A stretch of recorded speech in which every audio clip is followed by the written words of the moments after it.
Tesla has finally released its first affordable car, the Model 3.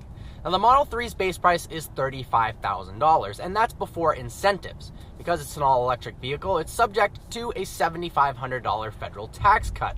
However, if they sell more than 200,000 units of the Model 3, which is very likely, that $7,500 starts being reduced incrementally. In fact, in just 2 days, Tesla has sold 276,000 pre-orders on the Model 3. Online, you can go fill out a $1,000 refundable deposit to reserve a slot for the Model 3. Now, they are set to hit consumers sometime in 2017. Now, during the reveal, Elon Musk didn't seem all that confident that it would actually hit 2017, but we'll see. Maybe a late 2017 release date. Some cool facts about the car. The base model, Model 3, so no options, you get it for $35,000, you get your tax cut. 0 to 60 miles an hour in under 6 seconds. I'm guessing somewhere around 5.8. That's pretty great. Tesla is saying that they don't want to make slow cars, and they've proven that with ludicrous mode and the P90D in the Tesla Model S and the Model X.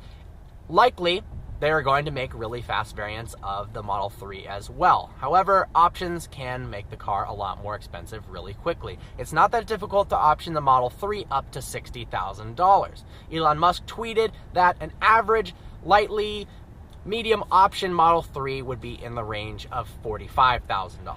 So, $35,000 sounds great, but that is a bare bones base model. Now, Tesla focuses on safety. Because of its lower center of gravity, because of the aluminum crumple zones that they have, they are able to get really good crash ratings, having those really compact, sturdy batteries at the base of the car, an all aluminum chassis, and then having front and rear sections, which they can have aluminum that can crush to absorb the impact, means it can get a higher safety rating than a lot of other vehicles that have a large engine in the front and less space to have crumple zones. 5-star crash test ratings all around, not an average, but in every single category. Because it's a fully electric vehicle, that allows some cabin changes in the interior. Elon Musk is saying that it's going to have the largest amount of room in the inside of any car in its class. In part, that's because since there is no engine, you can push the dash forward, and you can shrink it down widthwise, move the front occupants forward as well, closer to the front of the vehicle, and that gives more legroom to the rear occupants. They're also going to have a full one-piece glass panoramic for the rear, which allows more headroom as well in the back. Now, there are some styling differences from your typical ICE car, internal combustion engine. Notably, there are no grills. Normally, you'd have to have some cooling, ram air into the engine to help it run smoothly, but with an electric vehicle, you don't have that. So there's no grills at all in the front, which at first look looks a little bit strange, but it's actually grown on me, and especially it looks nicer in the Model 3 having all one color than it does with the two-piece black insert for the Model S. You've got new wheel options, which look fantastic. The updated LED front headlights look great as well. Overall, the vehicle looks like a smaller, sleeker Model S, which is not a bad thing whatsoever.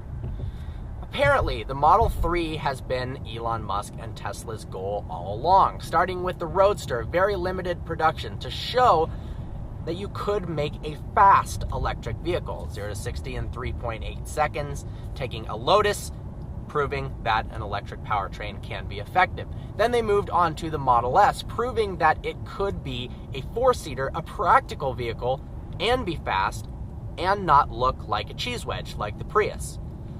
Then they moved on to the Model X, provide some more room in the interior, innovated gull-wing doors, and in part, the Model X was used to get more profit in order to produce the Model 3. There's a lot of startup costs involved in mass producing the Model 3, and a lot of that is due to the batteries. Tesla wants to increase production to 500,000 units per year, close to 2020. The Gigafactory is going to play an enormous role in Tesla hitting their target of 500,000 vehicles per year by 2020. It's going to be fully operational at that year and produce the same amount of lithium-ion batteries as the entire world's production with all the factories combined. It's going to be a building that has the footprint that's the largest of any building ever created. And the volume is actually the second largest of any building ever created. So clearly, Tesla likes to go big or go home. They've pioneered one of the fastest first electric vehicles, one of the best-selling all-around sedans, and now they've made it cheap to compete with the Chevy Bolt, the Chevy Volt, the Prius.